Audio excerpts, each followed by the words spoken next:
"You don't belong here," the officer said, and the room agreed with him in silence.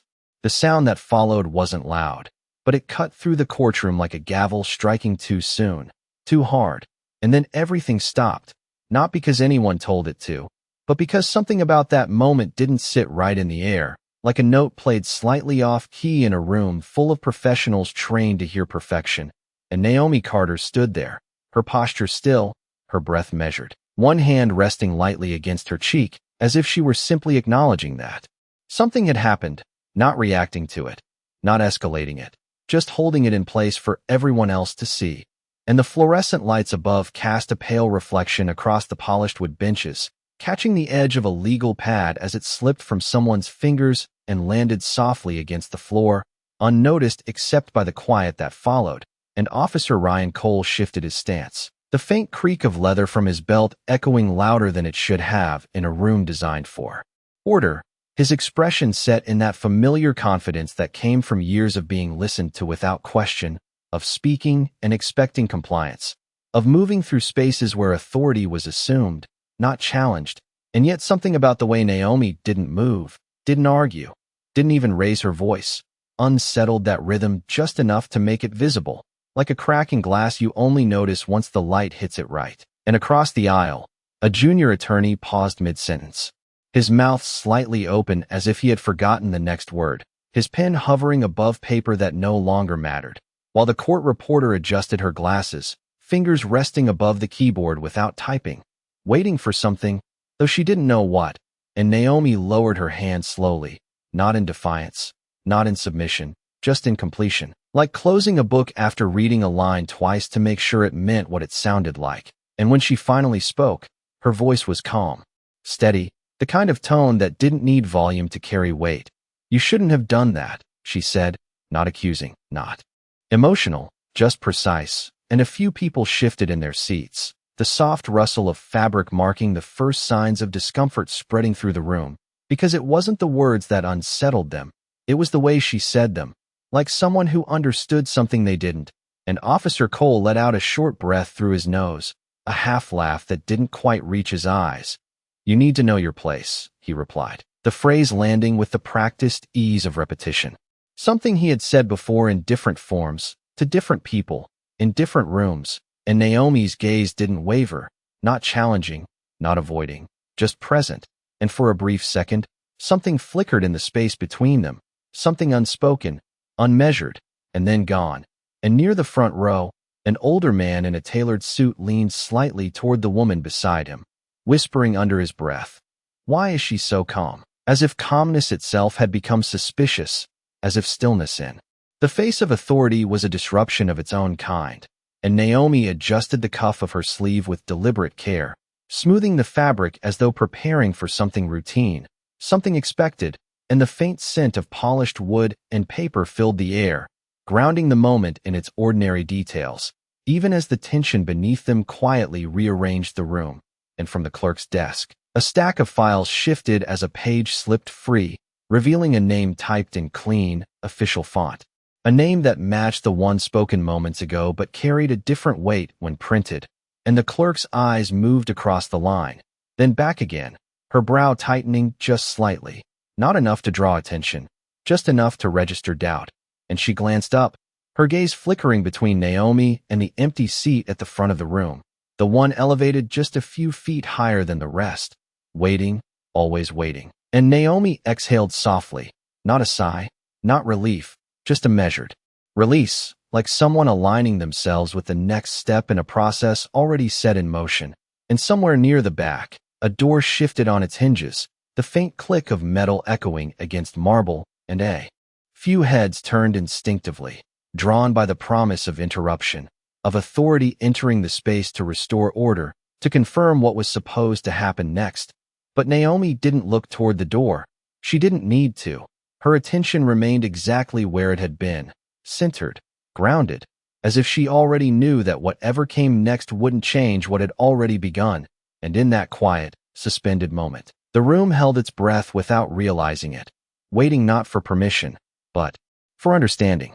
The door at the back of the courtroom opened just enough to let in a thin line of brighter light from the hallway, and for a brief moment it stretched across the polished floor like a dividing line between what had just happened and what was about to, and every head that turned seemed to move a fraction slower than usual, as if time itself had decided to hesitate, and Naomi Carter remained exactly where she stood, her shoulders relaxed, her hands now resting at her sides, not clenched, not defensive, simply present, while Officer Ryan Cole shifted his weight again, his fingers brushing the edge of his belt as though grounding himself in something familiar, something procedural, and the clerk at the front desk leaned forward just slightly, her eyes returning to the document in front of her, scanning the printed name again, then glancing toward the empty bench with a hesitation that had not been there before, and the faint hum of the overhead lights filled the silence, a low, constant sound that suddenly felt louder, like static behind a conversation no one was having.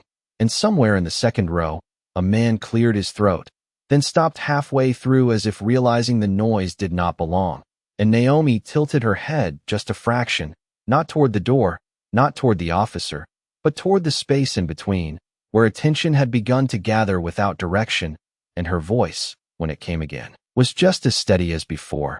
"I would like to be heard," she said, each word measured, each syllable placed with care, and a faint ripple moved through the room, not loud, not chaotic, but enough to be felt, like a shift in pressure before a storm changes. Course, and Officer Cole let out a short breath, shaking his head once as if dismissing the request before it could take form. "That is not how this works," he replied, his tone firm but edged now with something less certain, something that had not been there seconds ago, and Naomi did not interrupt him, did not raise her voice to compete. She simply waited until the last word settled, then met his gaze again, unflinching. "Then perhaps it should," she said, and this time the silence that followed carried a different weight, heavier, more deliberate, and near the front, the clerk's fingers hovered above the keyboard, her eyes flicking once more to the name on the page, then to Naomi, then back again, as if trying to reconcile two pieces of information that refused to align, and a subtle crease formed between her brows as she leaned closer, reading a line she had overlooked before, and her posture changed almost imperceptibly, straightening just enough to signal that something had shifted in her understanding, and behind her, a bailiff adjusted his stance, glancing toward the door with a look that suggested expectation rather than routine, and Naomi drew in a slow breath, her chest rising and falling in a rhythm that did not match the tension in the room. And for a moment, it seemed as though she was the only one not waiting for permission, not looking for confirmation, simply existing within a certainty no one else could yet see.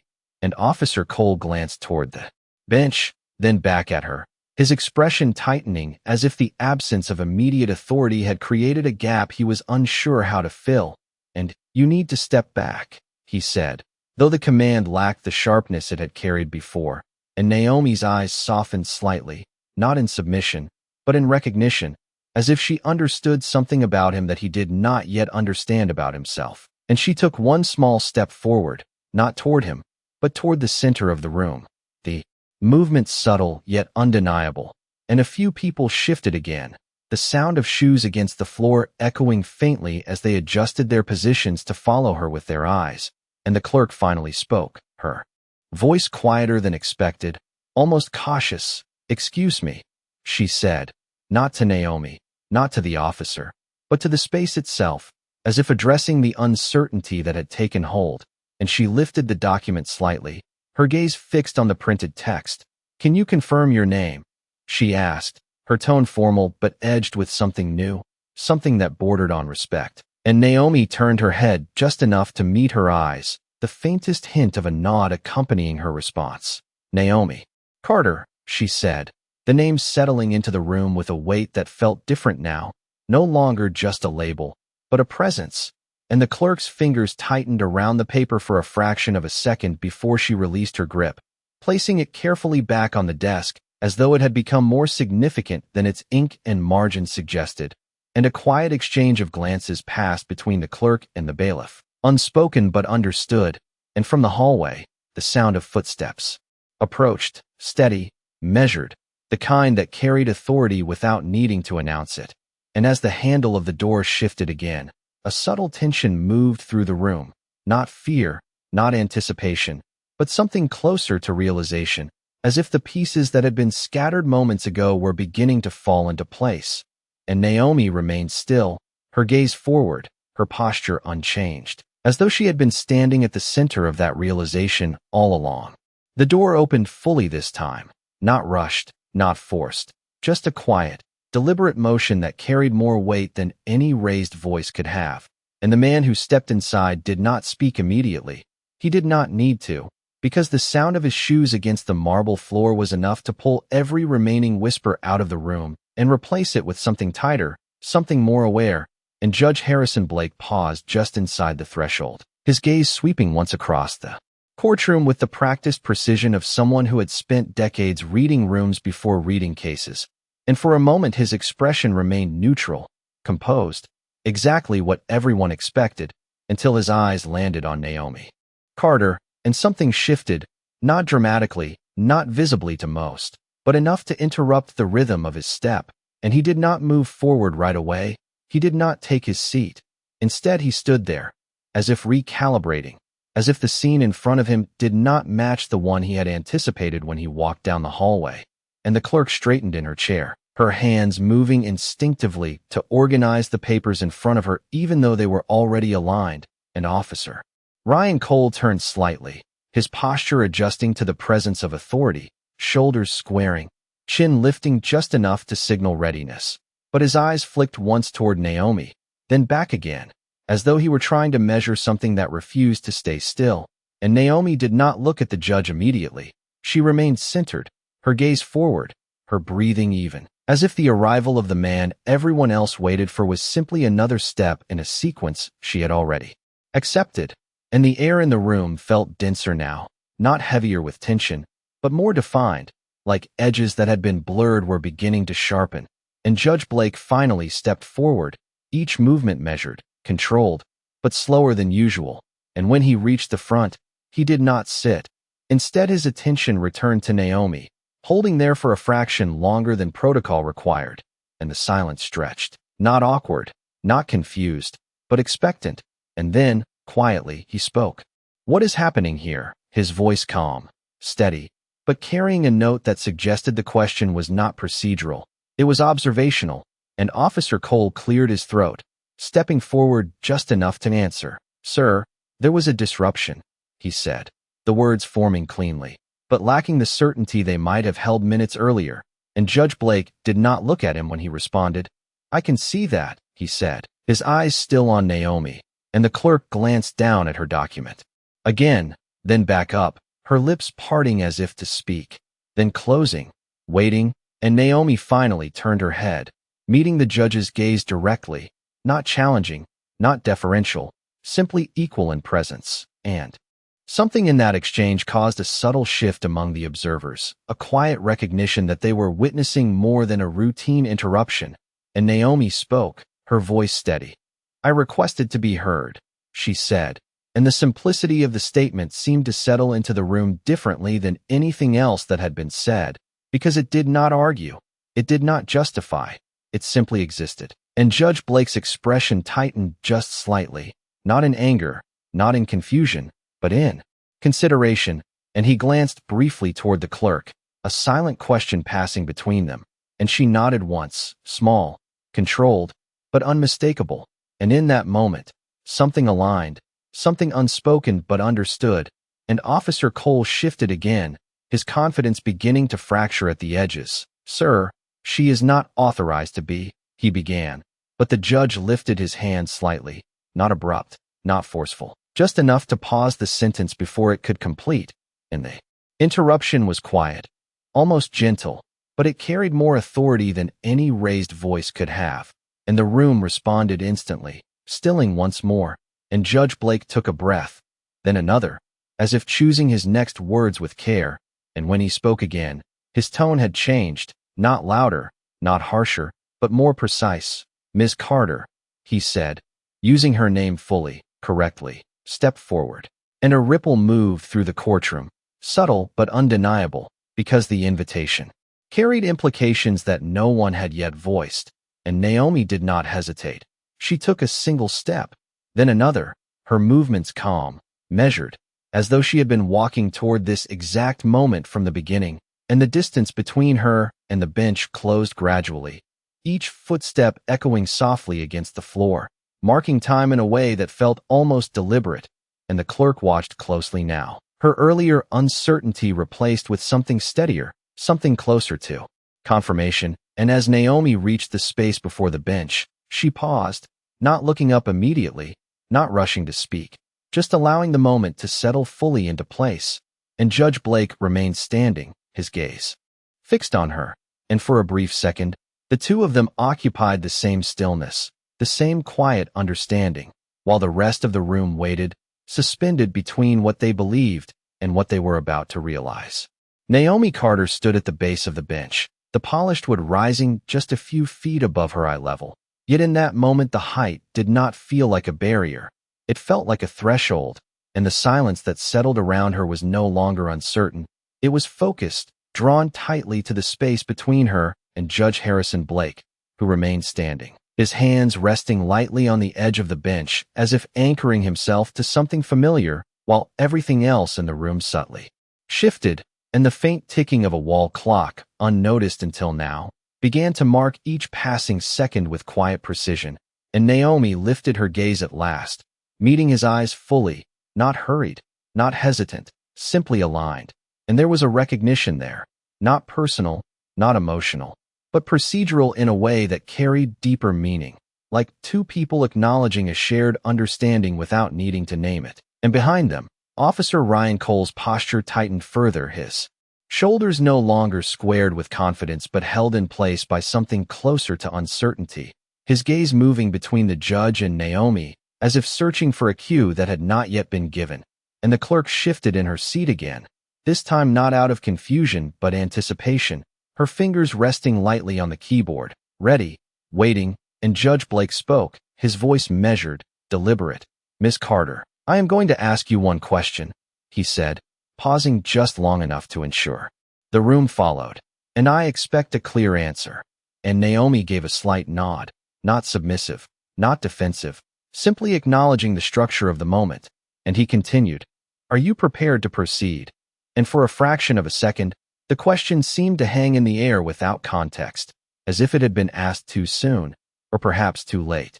And a faint murmur almost formed among the observers before dissolving back into silence, because no one was entirely sure what they were witnessing anymore. And Naomi's response came without delay, her voice steady, grounded.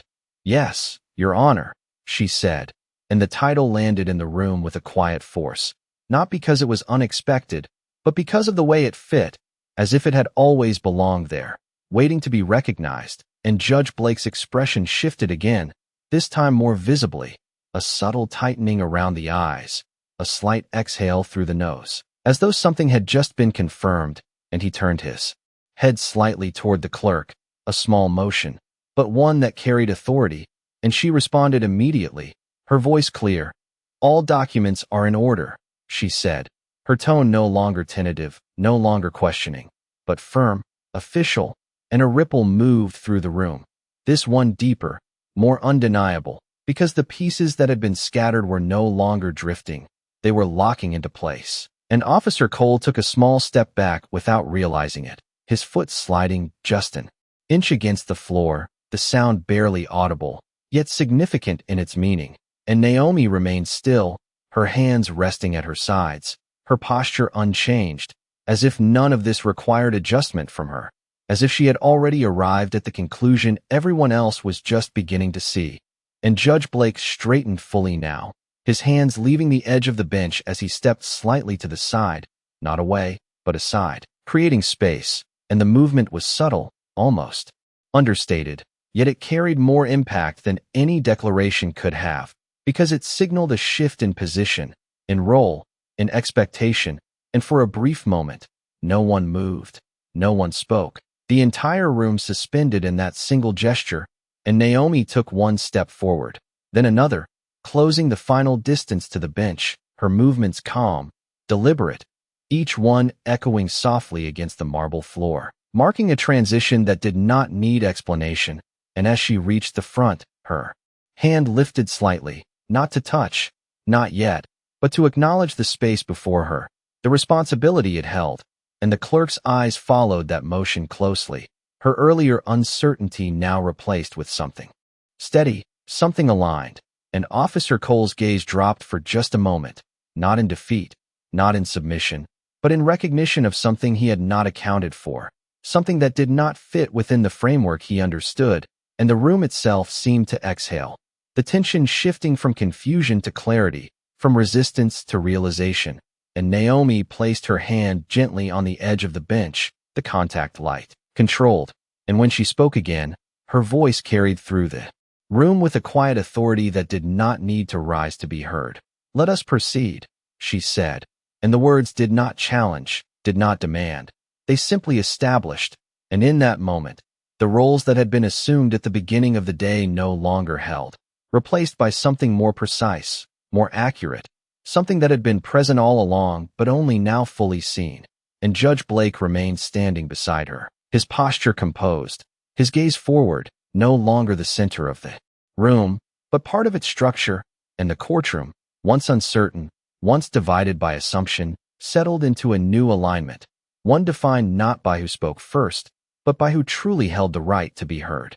The shift settled into the room not with noise, but with alignment, like a lens finally focusing after being just slightly off, and Naomi Carter stood behind the bench now, her posture unchanged, her presence steady, yet everything around her had recalibrated to that position, and the clerk's fingers moved across the keyboard at last, the soft clicking sound returning like a heartbeat that had paused too long, marking the beginning of something official, something recognized, and Judge Harrison Blake remained to the side, not distant, not removed, but observant, his gaze forward, his silence no longer uncertainty but acknowledgement, and in the rows behind, people adjusted in their seats, back straightening, eyes sharpening, as if they had just been reminded where they were, what this room was meant to hold.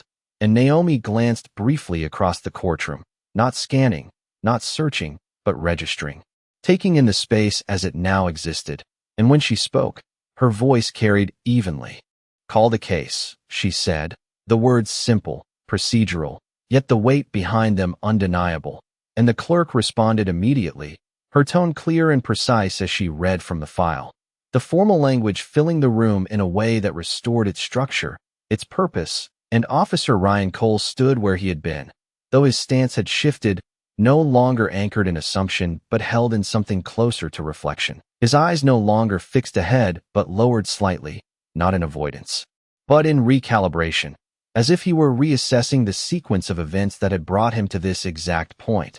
And Naomi listened without interruption, her hands resting lightly on the edge of the bench, her posture balanced, grounded, as though she had always belonged there, as though the distance she had crossed moments ago had been measured long before she took the first step, and the courtroom, once tense with confusion, now moved with quiet efficiency, papers sliding, chairs adjusting, voices aligning with the rhythm of order, and yet beneath that surface, something deeper remained, a subtle awareness that what had just occurred was not routine, not forgettable, but instructive in a way that did not need to be spoken aloud.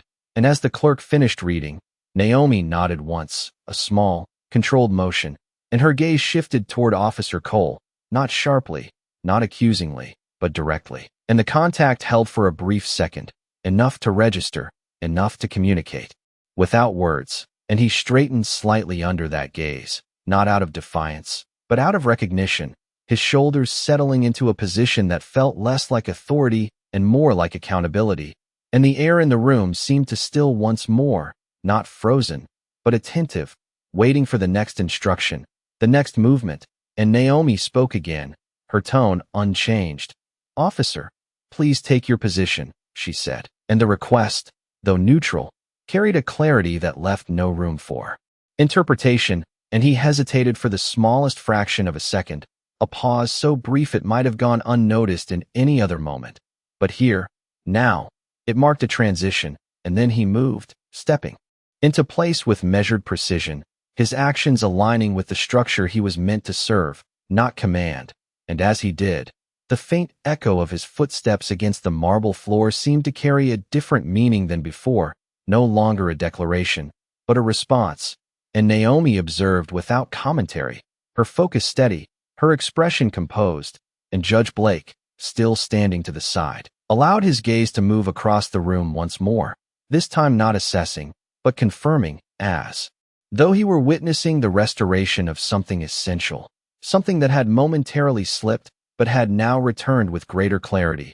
And the proceedings continued, voices rising and falling within their proper bounds, each role defined not by assumption but by function, and Naomi guided it all with a quiet precision, her presence neither dominating nor retreating, simply holding the space in a way that made everything else align naturally. And in the back row, the same man who had whispered earlier sat forward now, his hands clasped together, his attention fixed, as if trying to understand not just what had happened, but how it had happened, and why it felt different from anything he had seen before.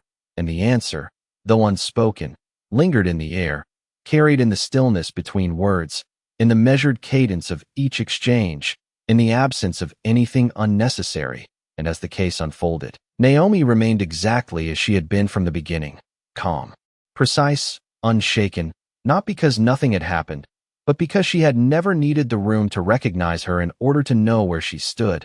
And now that it did, there was nothing left to prove, only the work itself, proceeding exactly as it should. The rhythm of the courtroom settled into something steady, something recognizable again. But beneath that surface there was a subtle shift that no one could ignore, like a tone that lingered just beneath the audible range. And Naomi Carter maintained her position behind the bench with the same quiet composure, her hands resting lightly, her gaze attentive without being intrusive. And each voice that rose to speak now carried a trace of awareness that had not been there before, as if every word had to pass through a new standard before it could be heard. And the clerk continued to document each exchange with precise keystrokes, the soft tapping forming a consistent cadence that grounded the room in process. And Judge Harrison Blake, still standing to the side, observed with a focus that had deepened, not overseeing but witnessing, as though he understood that what was unfolding was not just a proceeding, but a correction. And Officer Ryan Cole stood at his position, his posture upright, his presence quieter now, the earlier edge in his demeanor replaced with something more measured, more internal, and his eyes occasionally lifted toward Naomi, not to challenge, not to question, but to follow, as if recalibrating to a structure he had always known, but had momentarily forgotten. And Naomi listened to each statement without interruption, her attention complete, her stillness not passive but deliberate. And when she spoke, it was only to guide, to clarify, to ensure that the path forward remained aligned with the purpose of the room. And there was no excess in her tone, no unnecessary emphasis, just clarity. And that clarity began to shape the behavior of everyone present, subtly at first, then more distinctly. And a defense attorney who had earlier fidgeted with his tie now spoke with more precision, choosing his words carefully. And a witness who had entered with visible tension now found a steadier voice, as if the environment itself had shifted into something more grounded, more fair. And Naomi's gaze moved between speakers with quiet intention, acknowledging each without lingering, maintaining balance in a way that did not draw attention to itself, yet held everything together. And the overhead lights reflected softly off the bench, casting a faint glow along its edge. And in that reflection, there was a sense of continuity, of something restored. And Officer Cole's stance shifted again, this time not out of uncertainty but adjustment, his shoulders settling into a more neutral alignment, his hands relaxed at his sides rather than hovering near his belt. And the change was small, almost imperceptible, but it marked a movement away from assumption toward awareness. And as the proceedings continued, Naomi paused briefly, her eyes lowering to the file in front of her, scanning a line, then another, her focus narrowing for just a moment before lifting again. And when she spoke, her voice carried the same, even tone. "Let us remain within the scope of the matter," she said, not correcting, not admonishing, simply guiding. And the attorney nodded immediately, adjusting his approach without hesitation. And the room responded in kind, aligning once more with the structure she maintained. And Judge Blake shifted his weight slightly, his gaze moving toward Officer Cole for a brief second, then back to Naomi, as if acknowledging both the past moment and the present one in a single glance. And in that look, there was no reprimand, No overt judgment, just a quiet recognition of cause and effect, and Officer Cole lowered his eyes for a moment, then lifted them again, his expression steadier now, more composed, as if he had reached an understanding that did not require words. And Naomi continued, her presence unwavering, her focus forward, and the case unfolded with increasing clarity, each exchange building upon the last, not rushed, not delayed, but paced in a way that allowed every detail to be seen, to be heard, and to be considered. And in the back rows, the observers leaned forward slightly, their attention no longer scattered but fixed, drawn into the process not by spectacle, but by precision, and the earlier tension that had filled the room was gone, replaced by something quieter, something more enduring, a sense that the space was functioning as it was meant to, not because of who occupied it, but because of how it was held, and Naomi's stillness remained at the center of that, anchoring everything without force, without display, simply through presence. And as the next phase of the case approached, she lifted her gaze once more, her eyes steady, her voice calm, ready to move forward, not as a reaction to what had happened, but as a continuation of what had always been required. The room no longer resisted its own structure. It moved within it, quietly, precisely, like a system that had been reset without announcement.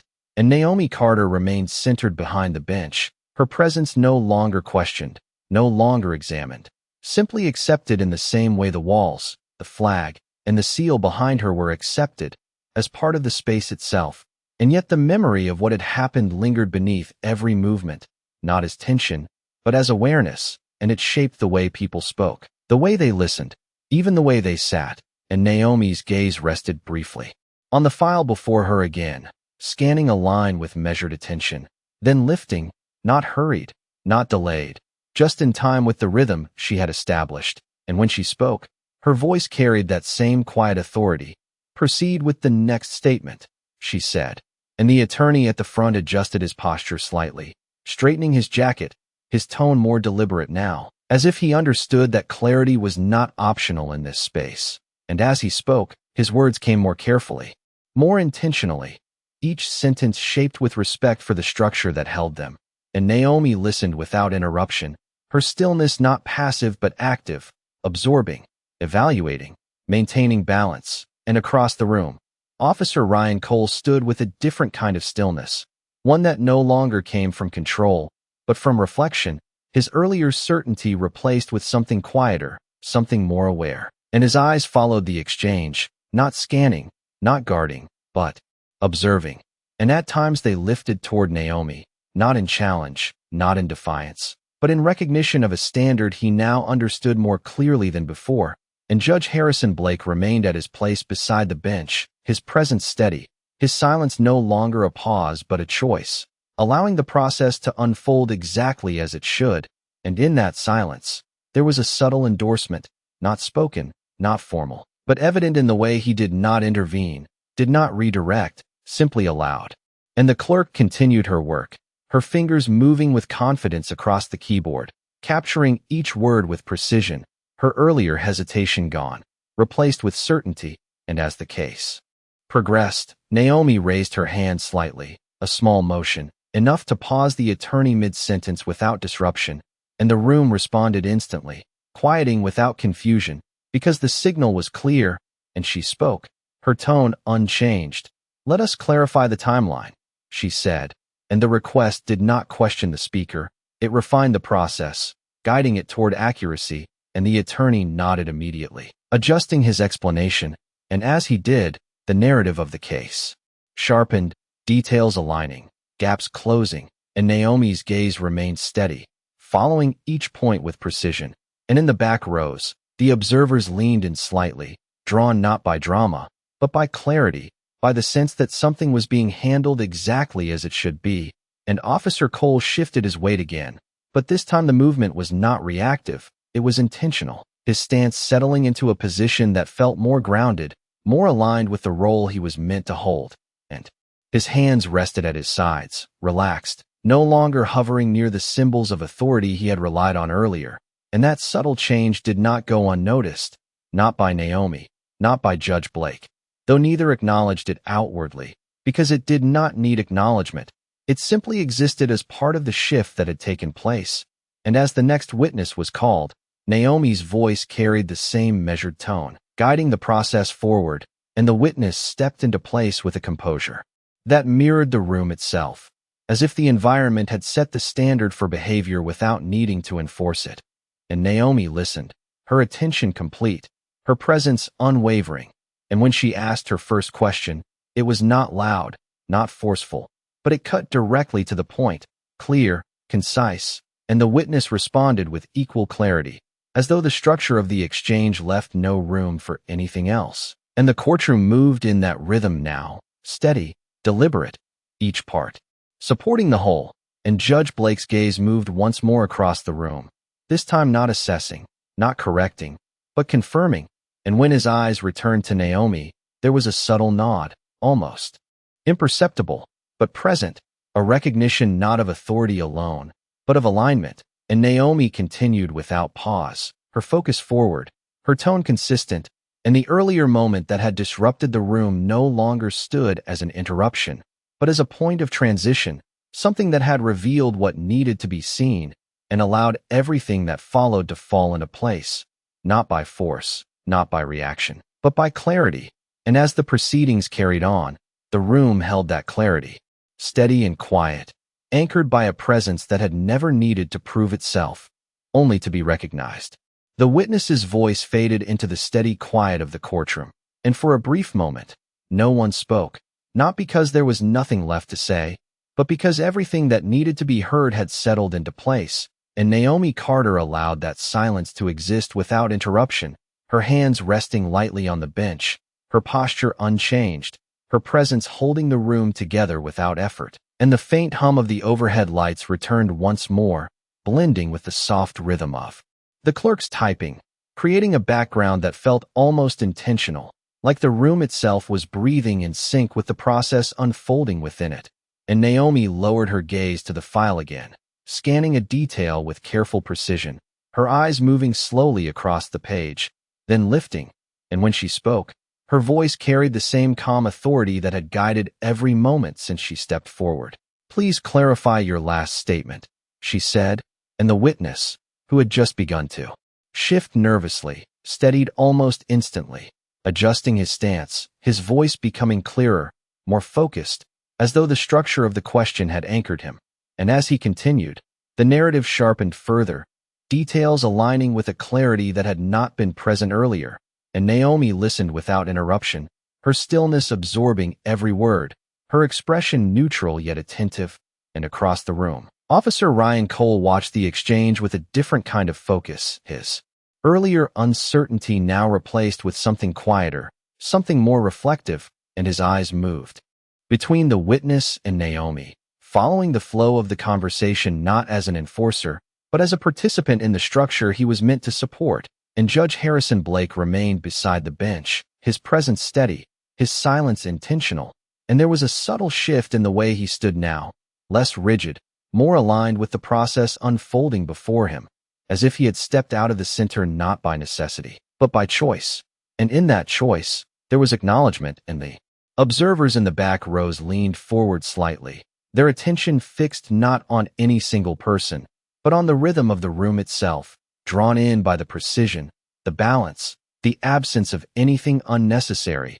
And Naomi raised her hand once more, a small, controlled gesture, and the witness paused immediately, the room responding in kind, settling into quiet without confusion, and she spoke again, her tone unchanged. "Let us remain consistent with the facts," she said, and the statement did not correct, did not accuse, it simply guided, and the witness nodded, adjusting his words, aligning them more carefully with what had already been established.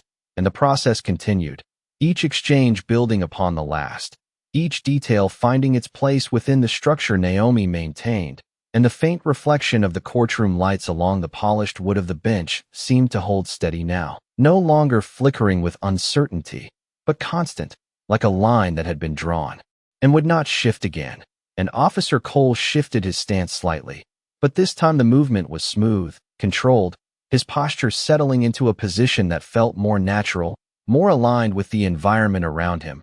and his hands rested calmly at his sides, no longer hovering, no longer signaling control, but presence, and Naomi's gaze moved briefly toward him, not lingering, not emphasizing, just acknowledging. And in that brief moment, something passed between them, not confrontation, not judgment, but understanding, and he straightened just slightly, not out of obligation, but recognition, and Judge Blake's eyes followed that exchange, his expression composed, his silence continuing to affirm what had already been established without needing to be spoken, and the clerk's typing remained steady, capturing each word with accuracy, her earlier hesitation now fully replaced with confidence. And as the next piece of testimony was introduced, Naomi leaned forward just a fraction, her focus narrowing, her attention sharpening, and when she spoke again, her question was direct, precise, cutting through the narrative to reach the core of the matter, and the response that followed carried the same clarity, as if the structure she held had created a space where truth could not help but align itself. And the room responded to that clarity, settling deeper into its rhythm, each movement purposeful, each voice measured, and the earlier disruption, once the center of attention, now existed only as a quiet point of origin, something that had revealed what needed to be seen and allowed everything that followed to unfold with greater precision. And Naomi remained at the center of that unfolding, not as a force, not as a reaction, but as a constant, her presence steady, her voice calm, guiding the room not by asserting authority, but by embodying it. And as the proceedings continued, the atmosphere held firm, grounded in a balance that no longer needed to be enforced, because it had already been understood. The final statement from the witness settled into the room with a quiet completeness, and for a moment, no one moved, no one spoke, as if the courtroom itself was allowing the weight of it to rest before continuing. And Naomi Carter remained still behind the bench, her gaze steady, her posture unchanged.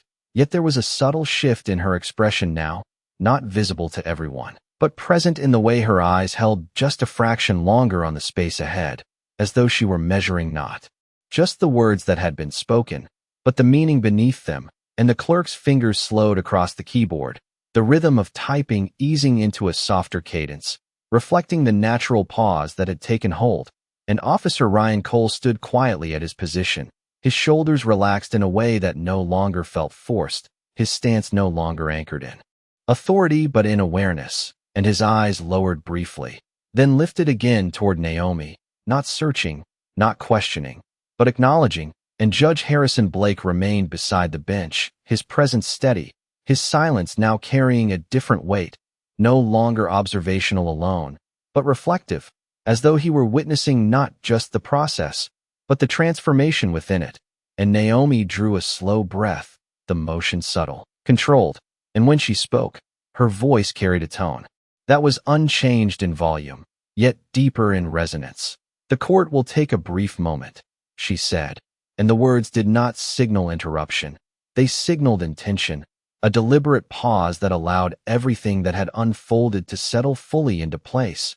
And the room responded immediately, not with movement, but with stillness, as if each person understood the value of that moment without needing it to be explained. And Naomi lowered her gaze slightly, her eyes resting on the edge of the bench, her hand adjusting its position by less than an inch, a small, almost imperceptible motion that carried a sense of grounding. And across the room, the observers shifted subtly, some leaning back, others adjusting their posture, but all maintaining a quiet focus that had not been present at the beginning of the proceedings.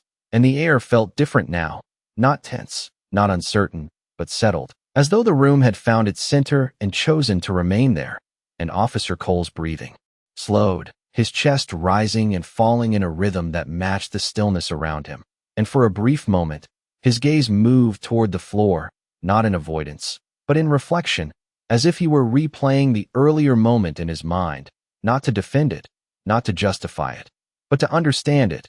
And when he lifted his eyes again, there was something new there, something quieter, something that did not need to be named. And Naomi raised her gaze once more, her attention returning to the room, with the same clarity that had guided every step since she had taken her place. And she glanced briefly toward Judge Blake, not seeking confirmation, not requesting input, but acknowledging his presence as part of the structure that held the room together. And he responded with the slightest inclination of his head, a gesture so small it might have gone unnoticed, yet it carried a meaning that extended beyond the moment. And Naomi turned her attention forward again, her voice steady as she continued. "We will proceed with the next phase," she said, and the words re-established the rhythm of the courtroom without disrupting its balance. And the clerk resumed typing with renewed precision, the sound of each keystroke clear and consistent, marking the continuation of the process. And the attorneys adjusted their papers, aligning documents, preparing for what came next, their movements quieter, more deliberate, as though they had internalized the standard that had been set. And Naomi listened as the next set of statements began, her focus unwavering, her presence constant, and the earlier disruption, once the defining moment of the day, had now become something else entirely, not forgotten, but transformed into a point of clarity, a moment that had revealed the difference between assumption and truth, between position and purpose. And Officer Cole remained at his place, his posture now fully aligned with the room, his earlier tension replaced with a steady composure that reflected the shift within him. And Judge Blake's gaze moved once more across the courtroom, this time not searching for inconsistencies, but confirming the balance that had been restored. And as the proceedings continued, Naomi maintained the same calm authority, guiding each exchange with precision, her voice neither raised nor softened, simply present. And the room responded to that presence, holding its structure without resistance, moving forward not because it had to, but because it now understood how. And in that understanding, there was a quiet sense of resolution, not final, not complete, but real. And Naomi stood at the center of it, not as a figure of power, but as a reflection of what that power was meant to be: steady, fair, and undeniable in its clarity. The transition into the next phase did not arrive with urgency. It unfolded with quiet precision, like a page turning in a book where every word had already been carefully placed. And Naomi Carter remained centered behind the bench, her posture steady, her presence unchanged. Yet there was a subtle deepening in the atmosphere, as if the room itself understood that what came next carried more weight than what had come before. And the clerk's typing resumed with a slightly firmer rhythm, each keystroke landing with clarity, marking not just the continuation of proceedings, but the elevation of them. And Naomi's gaze moved across the documents in front of her once more, her eyes narrowing just slightly as she focused on a specific section, her attention sharpening in a way that suggested a shift from listening to evaluation. And when she spoke, her voice carried the same calm authority, but now with a precision that cut more directly through the space. "We will now address the procedural conduct surrounding this case," she said, and the words settled into the room with a different kind of gravity, one that reached beyond the details of the case itself and into the structure that held it. And a subtle ripple moved through the observers, a quiet awareness that something deeper was being examined. And Officer Ryan Cole straightened slightly at the sound of her words, his posture adjusting not out of instinct, but recognition, and his eyes lifted toward Naomi, his expression steady but more focused than before, as though he understood that this moment was not about reaction, but reflection. And Judge Harrison Blake remained beside the bench, his presence still, his gaze forward, and there was a subtle shift in his stance, a quiet acknowledgement that the focus of the room had turned, not away from the case, but towards something that existed within it, something foundational. And Naomi's hands rested lightly on the bench, her fingers still, her posture balanced, and she allowed a brief pause before continuing, not to create tension, but to ensure clarity. And when she spoke again, her tone remained even, yet carried a weight that was unmistakable.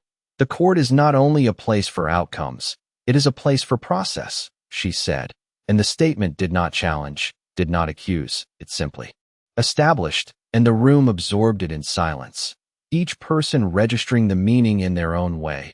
And Naomi's gaze shifted briefly toward Officer Cole, not lingering, not sharp, just direct enough to include him within the scope of her words. And he held that gaze for a moment, not defensive, not resistant, but present. And then his eyes lowered slightly, not in avoidance, but in acknowledgement. And Naomi continued, her voice steady. "Every action within this room carries weight, not because of who performs it, but because of where it takes place, she said, and the clarity of her words seemed to settle deeper into the space, reinforcing the structure that had already begun to take hold. And the clerk paused her typing for a brief second, her fingers hovering above the keys as if recognizing the significance of the moment before continuing, and the sound resumed, capturing each word with precision. And in the back rows, the observers sat still, their attention fixed there.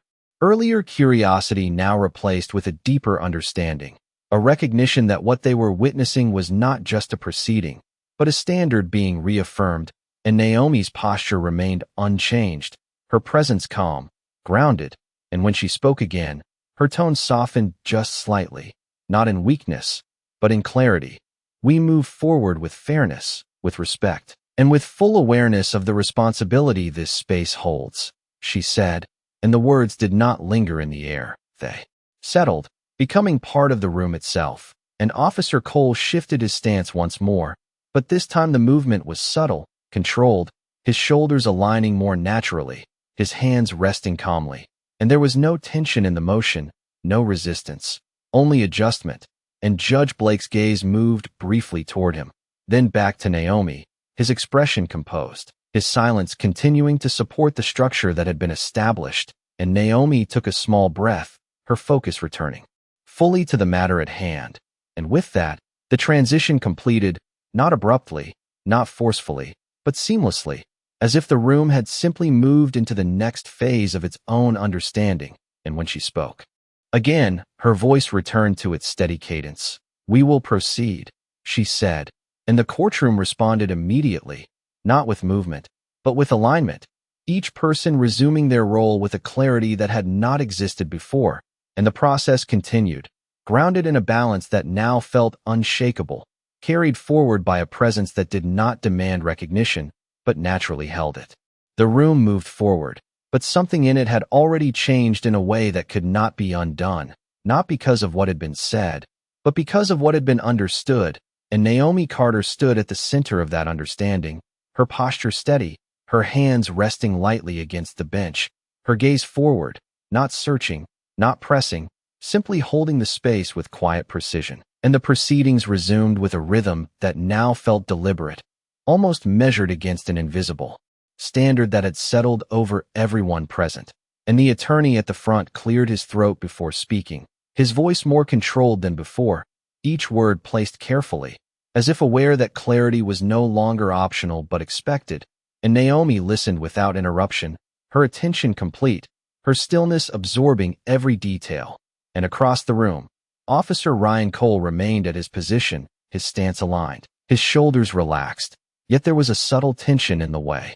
His fingers shifted once against his side, a small movement that revealed something internal, something unresolved, and his gaze lifted toward Naomi again, not with the uncertainty from earlier, but with something deeper, something closer to recognition, and then it lowered, just slightly, as if the weight of that recognition required a moment to settle, and Judge Harrison Blake remained beside the bench, his presence unchanged, yet his attention sharpened, his eyes moving briefly toward Officer Cole, then back to Naomi, as if observing the quiet shift unfolding beneath the surface of the room, and Naomi spoke again, her voice calm, grounded.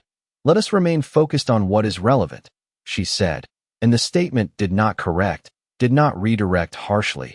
It simply refined the path forward, and the attorney adjusted immediately, aligning his argument with a clarity that had been missing earlier, and the witness responded with equal precision, the exchange flowing more smoothly now, each piece of information finding its place without resistance, and the clerk's typing maintained its steady cadence, capturing every word with accuracy, her earlier hesitation replaced entirely with confidence.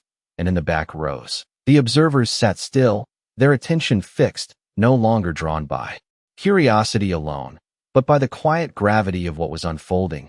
And Naomi's gaze shifted once more, this time settling briefly on Officer Cole, not sharp, not prolonged, but intentional. And when she spoke, her tone remained even, yet carried a subtle shift. "Officer, if there is anything you wish to clarify regarding earlier conduct, the court will allow it," she said. And the words settled into the room with a weight that was unmistakable, not an accusation, not a demand, but an opening, a space for something to be acknowledged. And the silence that followed was different from before, not uncertain, not tense, but expectant. And Officer Cole remained still for a moment, his posture unchanged, yet his breath deepened slightly, his chest rising and falling with a measured rhythm, and his eyes lifted slowly, meeting Naomi's gaze directly, and for the first time since the beginning of the proceedings. There was no trace of authority in that look, no assumption, no defense, only presence. And he took a small step forward, not abrupt, not hesitant, just enough to signal intention. And when he spoke, his voice was steady, though quieter than before. "Your Honor," he began, the title clear, deliberate, and he paused for a fraction of a second, as if choosing his next words with care. "I acknowledge that my earlier actions did not reflect the standard of this court," he said, and the room held still, not reacting outwardly, but absorbing the statement in full. And Naomi did not respond immediately. She allowed the words to settle, to exist within the space without interruption, and then she gave a slight nod, not approving, not dismissing, simply acknowledging, and Officer Cole continued, his tone steady. "I will proceed accordingly," he added, and the simplicity of the statement carried more weight than any extended explanation could have. And Naomi's gaze remained on him for a brief moment longer, then shifted forward again, her focus returning to the process without lingering. And Judge Blake's posture eased just slightly, a subtle release of tension that had not been visible until it was gone. And the clerk resumed typing with renewed precision, capturing the exchange as part of the record, and the room itself seemed to settle deeper into its structure. The earlier disruption now fully transformed into something else, something constructive, and Naomi spoke again, her voice steady. "Thank you," she said, the words simple, measured, and with that, the moment closed, not with finality, but with alignment, and the proceedings continued, each role now clearer, each action more deliberate, and the balance that had been established held firm, not because it was enforced, but because it was understood, and Naomi remained at the center of that understanding, not as a figure demanding authority, but as one who embodied it quietly, completely, and without question. The acknowledgement settled into the courtroom with a quiet permanence, not as a dramatic turning point, but as a steady recalibration of everything that followed. And Naomi Carter did not react beyond the slight nod she had already given, her posture unchanged, her presence consistent, as if the moment had been expected, not as an outcome, but as a possibility that had now taken its place within the structure of the room. And the air seemed to shift again, not with tension, not with relief, but with clarity, as though something that had been misaligned earlier had finally been set straight. And the clerk's typing resumed with renewed rhythm, each keystroke deliberate, capturing not just the words, but the weight behind them. And Naomi's gaze moved back to the documents before her, her focus narrowing once more to the matter at hand. And when she spoke, her voice carried the same calm authority that had guided every step since she had taken her place. "We will proceed with closing clarification," she said, and the phrase settled into the room with a sense of final direction, not abrupt, not rushed, but purposeful. And the attorney at the front adjusted his stance, gathering his notes with careful precision, his movements quieter now, more aligned with the tone that had been established. And as he spoke, his words came with a clarity that had not been present at the beginning of the case, each statement measured, each point supported, as if the process itself had refined not just the outcome, but the way it was reached. And Naomi listened without interruption, her stillness absorbing every detail, her expression neutral yet attentive. And across the room, Officer Ryan Cole remained at his position, his posture steady, his earlier tension fully replaced with a composed awareness, and his eyes remained forward, no longer shifting, no longer searching, simply present within the role he now understood more clearly.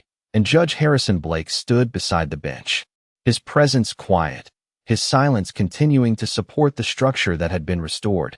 And there was a subtle ease in the way he held himself now, as if the balance of the room no longer required his intervention, only his witness.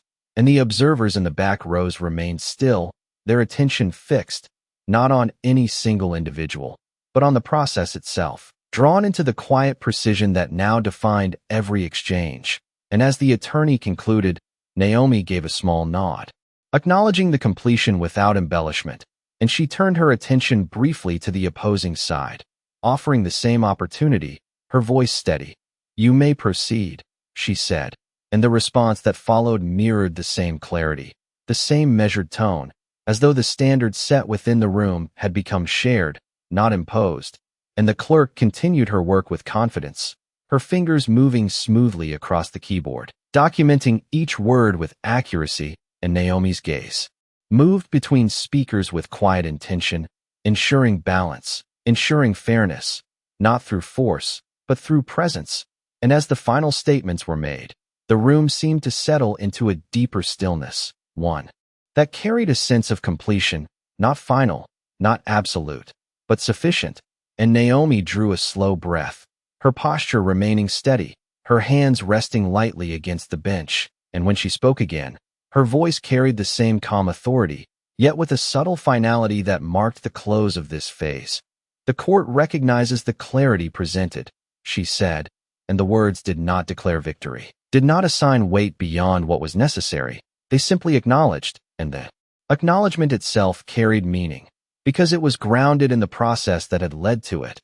And Naomi's gaze lifted once more, moving briefly across the room, not scanning, not searching, but registering, taking in the space as it now existed, aligned, balanced, and understood. And for a moment, no one moved, no one spoke, the silence holding not tension, but completion. And in that stillness, the earlier disruption felt distant, not erased, but transformed into something that had strengthened the structure rather than weakened it. And Naomi remained at the center of that structure, not as a figure above it, but as one who held it with quiet precision. And as the final moments of the session approached, the room stood ready, not because it was told to, but because it had learned how to, and Naomi's presence remained steady, her voice calm, guiding the closing steps with the same clarity that had defined every moment since she had taken her place. And in that clarity, there was no need for anything more, no need for emphasis, no need for explanation, only the continuation of what had been restored. The final stillness did not arrive as an ending. It settled like a breath held just long enough to be felt, then released without sound. And Naomi Carter remained behind the bench, her posture unchanged, her hands resting lightly against the polished wood, her presence steady in a way that no longer drew attention because it had become the quiet center of everything. And the courtroom, once filled with shifting tension and unspoken assumptions, now held a different kind of silence, one that carried understanding rather than uncertainty. And the clerk's fingers slowed, then stopped, the last keystroke echoing softly as if marking the close of something more than just a record. And Naomi lifted her gaze once more, not searching, not assessing, simply taking in the room as it now existed, aligned, grounded, and aware.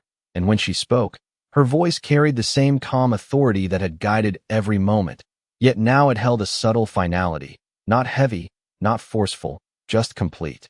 "This session is concluded," she said, and the words did not echo, they settled, becoming part of the space itself. And for a brief moment, no one moved, no one spoke, as if the room needed that stillness to fully register what had just been restored. And then, slowly, the quiet movement began, chairs shifting, papers gathered, footsteps soft against the marble floor, each action measured, respectful, as though the process had left something behind in the way people carried themselves. And Naomi remained where she was, not rushing to leave, not lingering unnecessarily, simply allowing the room to transition at its own pace. And Judge Harrison Blake stood beside her, his posture composed, his gaze forward, and after a moment, he turned slightly toward her, his expression calm, his voice low enough that it did not carry beyond the space between them. "Well held," he said, the words simple, without embellishment, yet they carried a weight that came from recognition rather than formality. And Naomi gave a slight nod, not an acceptance of praise, but in acknowledgement of the shared responsibility that had been fulfilled. And she did not respond verbally, because nothing needed to be added to what had already been understood. And across the room, Officer Ryan Cole remained for a moment longer than the others, his posture steady, his gaze fixed briefly on the bench, then lifting toward Naomi. and there was no hesitation in the way he spoke this time, no uncertainty, just clarity. "Your Honor," he said, the title firm, deliberate, and he paused. For a fraction of a second, not searching for words, but choosing them with care. "Thank you," he added, and the simplicity of the statement carried more meaning than anything longer could have, and Naomi met his gaze for a brief moment, her expression unchanged, yet there was a subtle acknowledgement in the way her eyes held his, not of the words themselves, but of what they represented, and she gave a small nod, the same measured gesture she had given before, and with that, the exchange ended, not with resolution declared, but with understanding shared, and Officer Cole turned, his steps measured as he moved toward the exit, his posture aligned with the room he was leaving behind, and the observers filed out. Quietly, their conversations subdued, their movements reflective, as if each carried with them a piece of what they had witnessed, not as a story, but as a standard, and the courtroom gradually emptied, the sound of footsteps fading, the air returning to a quieter state, yet not the same as before, because something had shifted within it, something that would remain even after the room stood empty again. And Naomi finally stepped away from the bench, her movement unhurried, her hand lifting briefly from the wood as if releasing something intangible, and she descended the small steps with the same calm presence she had carried throughout, her path steady, her gaze forward, and as she reached the floor, the light from the tall windows cast a soft reflection across the surface, catching the edge of her silhouette for just a moment before it moved with her, and Judge Blake remained near the bench, watching as she walked toward the exit, his expression thoughtful, his silence reflective, and though no words were spoken, the understanding between them remained, not as a conclusion, but as a quiet affirmation of what the room had become, and as Naomi reached the doorway, she paused for just a fraction of a second, her hand resting lightly against the frame, her breath steady, and then she stepped through, not into something new, but forward from something that had been set right, and behind her, the courtroom stood still once more, the bench empty, the chairs aligned, the lights steady, and in that stillness, there was no trace of what had once unsettled it, only the quiet presence of what had been restored, and it did not need to be spoken, it did not need to be remembered loudly, because it existed now in the way the space held itself, in the way it would receive the next voice, the next case, the next moment, and in that quiet, enduring way, it remained exactly as it was meant to be.